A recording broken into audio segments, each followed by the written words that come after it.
Hello everyone, welcome to Everything Arsenal. Let's get the latest transfer news. The World Cup is heating up. A couple of Arsenal players have been in action, and a couple of future Arsenal players have been in action as well. Now, as always, when the World Cup starts and players perform, you start getting linked to them. Now, I can confirm that this particular player I'm going to talk about, we were already linked to him before he played against Brazil yesterday, and what a performance it was. But he could be a future Arsenal player. We're obviously looking for midfielders. We've seen reports that Lewis Kelly, Zubimendi, and Rice will be our midfield options next season, but we are looking to add a fourth. Now, we've been linked to players like Tonali, Fernandes, and all those guys, but we've also been linked to this guy who was absolutely incredible against Brazil yesterday. His name is Bouaddi. Now, what a performance. Like, watching him yesterday, he was absolutely incredible. You know, he was playing against seasoned Premier League midfielders, Paqueta, Bruno Guimaraes, Casemiro.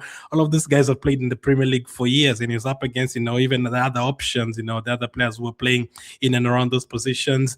Quality players, but he literally stood out. I actually voted him my man of the match. They didn't give it to him, but I did vote him my man of the match. He was absolutely incredible. Now, the reports, it started heating up. After yesterday's game, it started heating up, obviously. And let's start with this report. We have reports from Fabrizio, from Sasha Tavolieri and Sky Sports, but let's start with the Sasha one. It says, Arsenal have been actively working on the signing of Ayyoub Bouaddi, who's 18, for several months.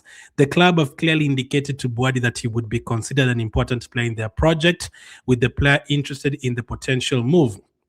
Lille want around 70 million euros for Bouaddi, while Arsenal believe their excellent relationship with club president Olivier could facilitate negotiations. Another element could be, unlike PSG, who are also interested in Bouaddi, Arsenal are not direct competitor in their league. Arsenal have already scheduled further talks with Bouaddi after the World Cup, and Mikel Arteta is expected to have greater involvement in those discussions. The deal could accelerate quickly after the tournament. Now, heating up already. If you watch the Brazil-Morocco game yesterday, I've not talked about him in the transfer news, but I've seen reports about him the last 1 week. He's definitely been, linked to Arsenal. Every time they talk about Tonali, they also mention Bouaddi. Now, when I saw Bouaddi playing yesterday, I didn't know his actual age. When I checked and saw that he was 18, I was like, oh my goodness, he's not playing like an 18-year-old in that midfield. Remember when you signed Guendouzi, and we thought Guendouzi was going to be playing in the academy fast and then maybe promoted late, and then he literally started playing right away next to Torreira. This is like a better double version of Guendouzi, a stronger one, a better ball carrier in that midfield. He was absolutely incredible. Looked very strong against players like Paqueta and Bruno Guimaraes. I could not believe my eyes. He was absolutely fantastic. Now, PSG want him, just like when we want Krupi, and PSG want him as well. I expect Krupi to go to PSG. But for this one, we are told that Lille might not want to sell him to PSG because of the direct competition. It's not like Bayern. Bayern usually just sign players from Frankfurt and from Dortmund without, those teams even worrying about the competition aspect. But for this particular player, Lille don't want to sell him to PSG. Lille have won a Ligue 1 title recently, so they could be looking to win another. So they don't sell him there, but for us, we do want him, but it's going to cost a lot of money. Now, it depends. If you put 70 million euros for Bouaddi, I don't know if we're going to sign another midfielder. Now, it would be very interesting if we have Zubimendi and Lewis Kelly and Rice, and then we sign a Tonali, and then we also sign a Bouaddi as a younger player emerging in that midfield, and then maybe sometimes still use Lewis Kelly at left back. That would be absolutely fantastic if you have all of those options. But would it be enough if we signed Bouaddi to come and play with Rice, Zubimendi, and Lewis Kelly? It might be. He's very, very good. We cannot look at these players' ages these days and say, he's too young. No, Dauman helped Arsenal win the league. Mosquera is young, Dauman is young. You look at Lewis Kelly and Waneri, very young. These players can literally help you, even if they're 16, 17 in the Premier League and in the Champions League games. They can help you. And the way I saw him playing at the international stage yesterday, at the big MetLife Stadium, with all of those fans watching, with the wild eyes watching, because that was the first big game of the World Cup and everyone was watching.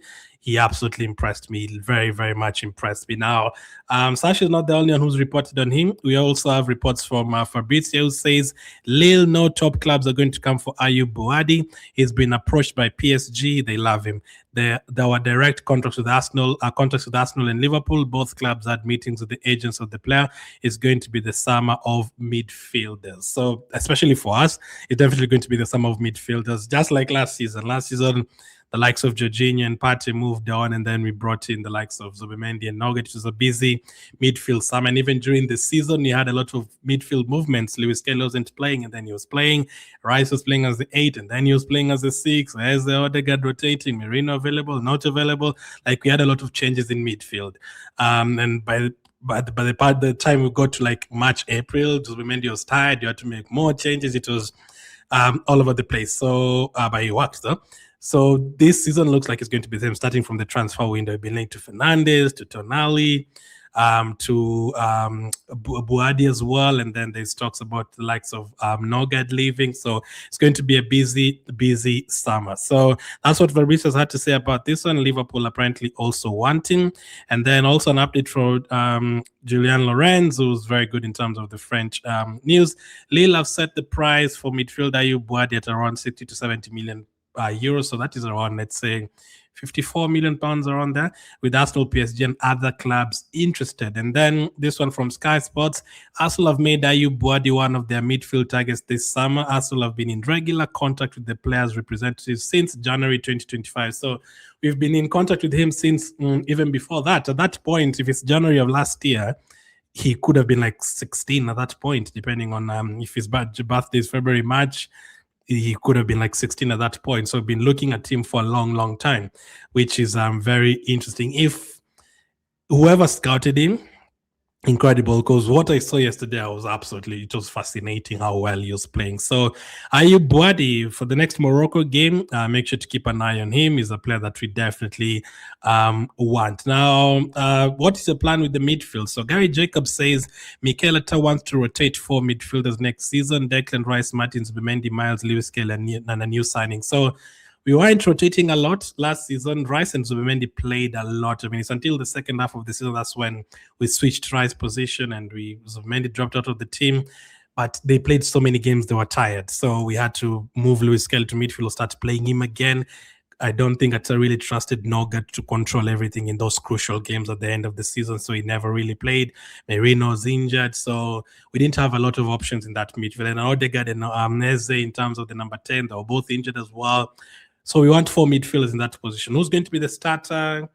Probably Rice and Lewis Kelly as the starters, and then Zubimendi and Bouaddi as the players coming off the bench. That is if I don't know if Bouaddi is our first option, or if it's Tonali. I don't know what the plan is. But according to Gary Jacobs, that is what you're trying to do. Those are the 4 midfielders you're trying to rotate next season. Now, what happens to Fernandes? We've been linked to Fernandes from West Ham. Arsenal have cooled their interest in Mateus Fernandes, who's 21, who seems set to join Man United. Arsenal felt that West Ham's 80 million valuation was too high. Now, I agree. 80 million for Fernandes, that is too high, man. That's a lot of money for one good season. I'm usually scared of signing players after one good season. A good example is Nicolas Pepe. Signing players for one season for 80 million. West Ham have been relegated. Teams that usually get relegated, they sell their players for like 30, 40 million. So 80 million, nah. And Man City also wanted him, but Man United seemed like they're going to get him. But Man United, whenever they pay that kind of money for a player, it never works out. You can look at Anthony, at Sancho, it usually fails. So for this one, for 80 million, nah, I wasn't top of my list anyway. I wanted Tonali first, and then now Bouaddi has really impressed me. Fernandes wasn't top of my list, and yes, so that one doesn't look like it's going to be happening. Looks like it's going to be going to Man United. Not too concerned about that one. Now let's talk about Christos Tzolis. Let's move to our winger situation. What's the latest on that? Arsenal offered Club Brugge forward Christos Tzolis. Sporting director Andrea Bat actively pursuing that £5 million deal after assistant Maurizio Micheli watched the Greece international play versus Sweden last week. Mikel Arteta on board with possible signing. In terms of the article, he wrote that sources have indicated that Bata is actively working on the potential deal. Arsenal interest is concrete, with manager Mikel Arteta believed to be on board with the signing. Tzolis could be available for around 35 million. He goes on to say Crystal Palace tried to sign Tzolis last summer but failed. Arsenal have made a new attacker a top priority this summer and also have genuine interest in Morgan Rogers. And then they also go on to say Tzolis, who started his career at Park and then played for Norwich for 3 years. And then he went to Dusseldorf, scoring 22 goals in 30 matches. And then he found the net 33 times over 2 campaigns for the Belgian side, Club Brugge, who won their 20th league title last term. So he's a player we're definitely interested in. For me, I'm very, very happy with Christos Tzolis, especially if you also sign another left winger. For me, I'm very, very happy with that. It looks like Trossard is going to leave. I've seen a lot of people who are not too sure about Trossard and Martinelli leaving and bringing Barcola and Tzolis. If those are the 2 players that we are signing, I would want Martinelli to still stay as an option, but he's not going to play regular minutes at all. And obviously at Brazil, he does not play. He's always on the bench. And then in the club, he's not really going to play. If you have Barcola and Tzolis and Eze and potentially Morgan Rogers, is definitely not going to play. So let's see how this one develops. I think now with the transfer window opening tomorrow, you're going to hear a breakthrough with this one. But what about the other winger we are linked to? That is Barcola. I woke up to a message this morning from a very reliable source telling me that Bradley Barcola has to leave PSG. This is according to Alex Crook. Liverpool and Arsenal are both tracking Barcola, while Morgan Rogers is Arsenal's top choice. I wouldn't rule out a move for Barcola. So we already know about the Barcola and Tzolis situation. According to reports from Fabrizio yesterday, it's looking like it's going to be one from Barcola and Rogers, not both of them. I really, really wanted Rogers to come, but the thing is that we really need a left winger. We really need an out-and-out left winger. That is a position we've looked at for a long time. We tried Nico Williams for 2 seasons, didn't come. We looked for Liao for a season, didn't work out. We looked at Lookman, didn't work out. We even were linked to, Mitoma, it didn't work out, and we've really tried that position. And then you look at other teams strengthening that same position. We really need someone to play for us in that area. So I'd really wanted Rogers, but the problem is that Barcola is an out-and-out winger. I wouldn't want us to sign Rogers as a winger because that is the wording that Fabrizio used yesterday.